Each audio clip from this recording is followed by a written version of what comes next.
चलिए तो एक और वीडियो लेकर आ चुके हैं आप लोगों को। आज के भी क्लास में बहुत कुछ सीखने वाले हैं, छोटा-सा क्लास होगा और बहुत कुछ सीखने वाले हैं। और इससे पहले आप लोग को I am really very sorry क्योंकि आप लोग को time to time video provide नहीं हो पा रहा है, क्योंकि कुछ काम है और रमज़ान का टाइम चल रहा है तो आदमी थोड़ा-सा बिज़ी है, इसीलिए जितने भी स्टूडेंट हैं जिनको जो क्लास रेगुलर करना चाहते हैं उनसे हम क्षमा चाहेंगे और जो भी तकरीबन इस मंथ तक कम से कम हम लोग रहेंगे बिज़ी और इस मंथ तक हो सकता है कि 20 दिन तक टाइम है, हो सकता है 10 वीडियो प्रोवाइड कोशिश करेंगे कि हो सके। तो आप लोग ये मत सोचना कि वीडियो प्रोवाइड नहीं होगा, वीडियो डेली होगा, आप लोग को दिया जाएगा। बस आप लोग एक्टिव रहिए पढ़ने के लिए और हम लोग एक्टिव है अपना खुद 100 टू 100 अपना लगा देंगे आप लोग को पढ़ाने के लिए। चलिए तो एक बहुत शानदार लेकर आ चुके हैं आप लोग को सीखने के लिए। आज के क्लास में हम लोग सीखेंगे कि वैसा काम, ध्यान से सुनिएगा आप लोग, वैसा काम जो हम खत्म कर चुके हैं, जो काम खत्म कर चुके हैं भाई, वो अगर कोई बाई चांस अगर पूछ दिया कि क्या क्या तुमने इस काम को किया है, तो अगर हम काम वो कर चुके हैं, खत्म कर चुके हैं, तो उसको इंग्लिश में हमको कैसे बोलना है। छोटे-छोटे मजेदार वीडियो लेकर आप लोगों के सामने आते रहते हैं। चलिए, और हाँ, जितने भी आप लोग पढ़ने वाले हैं उनमें ये वीडियो को शेयर कर दीजिएगा ताकि उनके पास पहुंच जाए। तो अगर हमको कोई अपना जो काम खत्म कर चुके हैं उस काम को अगर बताना है इंग्लिश में तो कैसे बताएंगे, छोटा सा एक सेंटेंस लेंगे, उसकी सहायता से हम लोग बताएंगे।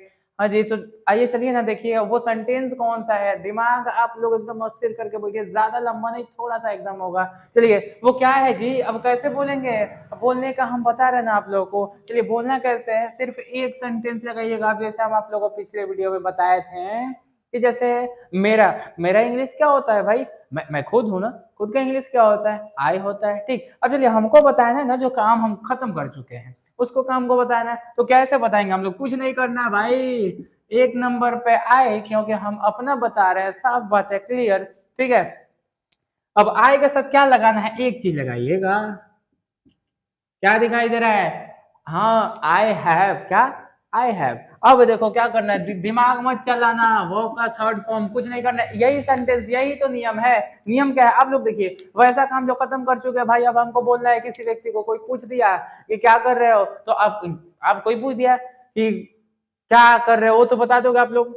ठीक है, जो काम आप कर रहे हो वो तो बता दोगे, लेकिन जो काम खत्म कर चुके हो अगर पूछ दिया, जैसे खाने पे हम लोग जाते हैं तो कोई पूछता है कि आइए खा लीजिए, तो हम लोग बोलते हैं नहीं नहीं हम खा चुके हैं।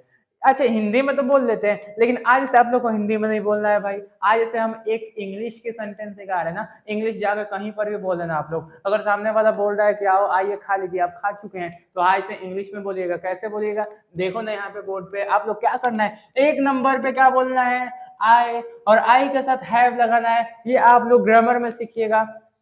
और हाँ, लास्ट तक आप लोग बने रहिए, लास्ट वीडियो के लास्ट में आप लोग एक बहुत ही खुशखबरी बताने वाले हैं, तो लास्ट तक आप लोग बने रहिए। अब देखिए क्या करना है, एक नंबर पे आई बोलना, आई के साथ हैव लगा दो, कुछ ज्यादा ड्रामा नहीं करना आप लोगों को। क्या करना है, आई, आई के साथ हैव, और क्या, ये क्या लिख दिए हैं भी ऊपर थ्री, क्या है, अरे हाँ ये तो वर्ब का थर्ड फॉर्म है ना। क्या यूज करना है, कुछ नहीं, आई हैव और वर्ब का थर्ड फॉर्म। वर्ब का मतलब क्या, जो काम आप कर चुके हैं यार, जो भी काम खत्म कर चुके हो, जो भी काम आप कर चुके हो उसका तो थर्ड फॉर्म आप लोग को यूज कर देना है।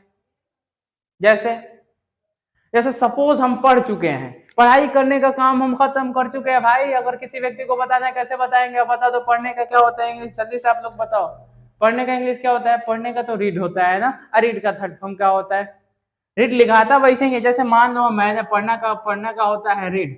अच्छा, पढ़ने का देखो, लिखने के लिए सेम चीज वैसे लिखाता है, लेकिन पढ़ाता इसको रेड है। ठीक है, रीड लिखाता है, रेड पढ़ाता है। अब देखो हम जानते हैं क्या कि पढ़ने का रीड होता है, रीड का थर्ड फॉर्म रेड होता है। अब हम बोलेंगे कैसे किसी व्यक्ति को, अब हम बोलेंगे कि I have read, I have read, मैं पढ़ चुका हूं। जैसे खाना, अब हम खा चुके हैं, कोई पूछ लिया,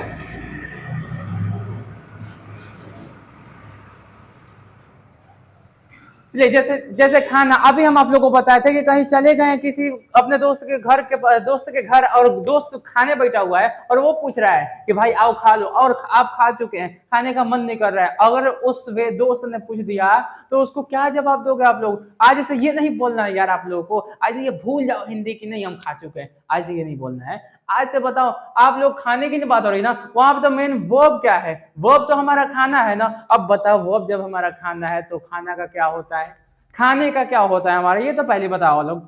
खाने का तो इट होता है, इट का थर्ड फॉर्म क्या होता है आप लोग जल्दी बता दो, इट का थर्ड फॉर्म क्या होता है।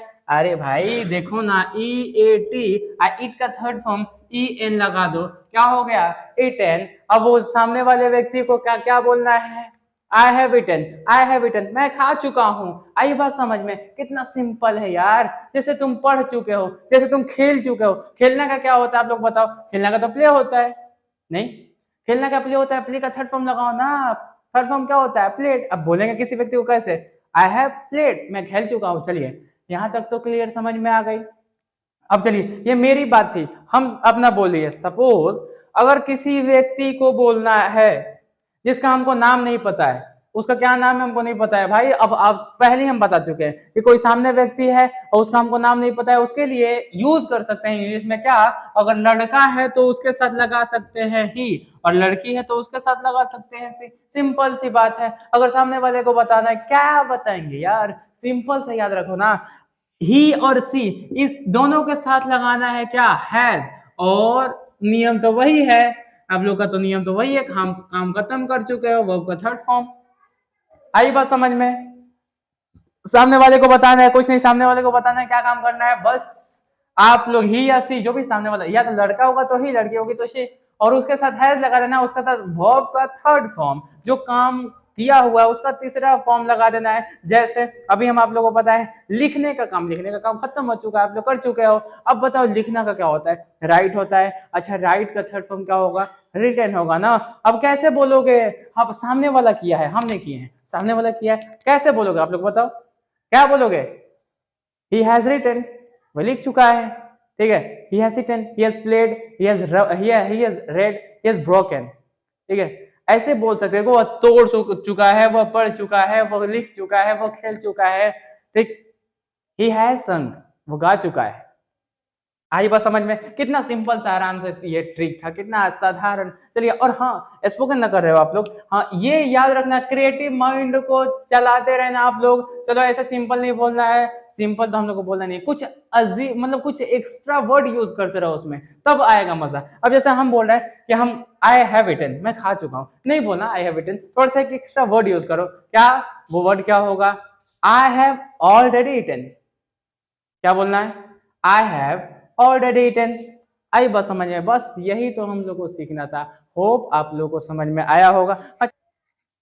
चलिए होप कि आज का वीडियो आप लोगों को समझ में आया होगा। कुछ नहीं करना यार, फिर लास्ट में हम आप लोगों को बता रहे हैं, कुछ भी नहीं करना है, वैसा काम जो आप खत्म कर चुके हो, सिंपल वे में समझो ना, वैसा काम जो आप बिल्कुल खत्म कर चुके हो उसको कैसे बोलना है, इंग्लिश में बोलना है इसे, ठीक है। हिंदी यूज मत करना आप लोग, इंग्लिश में बोलना है। बोलना कैसे, कुछ नहीं, यूज क्या करना है, आई हैव, वर्ब का थर्ड फॉर्म, ज्यादा दिमाग नहीं चलाना है। वर्ब का कितना फॉर्म, थर्ड। जैसे प्ले का क्या होता है, प्लेड होता है। सिंग का क्या होता है, संग होता है। राइट का क्या होता है, रिटन होता है। उसी प्रकार से स्पीक का स्पोकन होता है थर्ड फॉर्म। अच्छा चलिए, तो इसी तरीके से वो जो भी आप काम को कर रहे हो ना, काम का जो भी काम का इंग्लिश होता है उसका थर्ड फॉर्म यूज कर दो। अच्छा हाँ, और एक और बात बता दें आप लोगों को कि थर्ड फॉर्म आप लोग को मिल जाएगा एक्सफोर्ड का, जो एक्सफोर्ड का जो भी आप किताब लोगे ग्रामर का, उसमें आप लोग को वो थर्ड फॉर्म मिल जाएगा।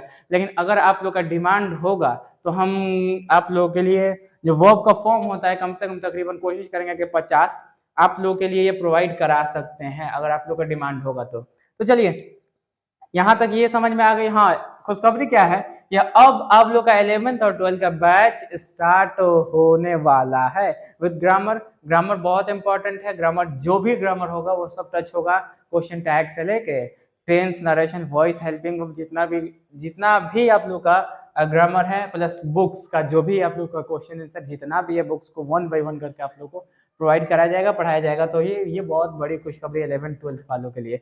आज का वीडियो आप लोग को होप समझ में आया होगा, और ऐसे ही मजेदार वीडियो देखते रहिए आप लोग, और पढ़ते रहो, एंजॉय करते रहो घर पर बैठ के। चलिए बहुत बहुत शुक्रिया आप लोग।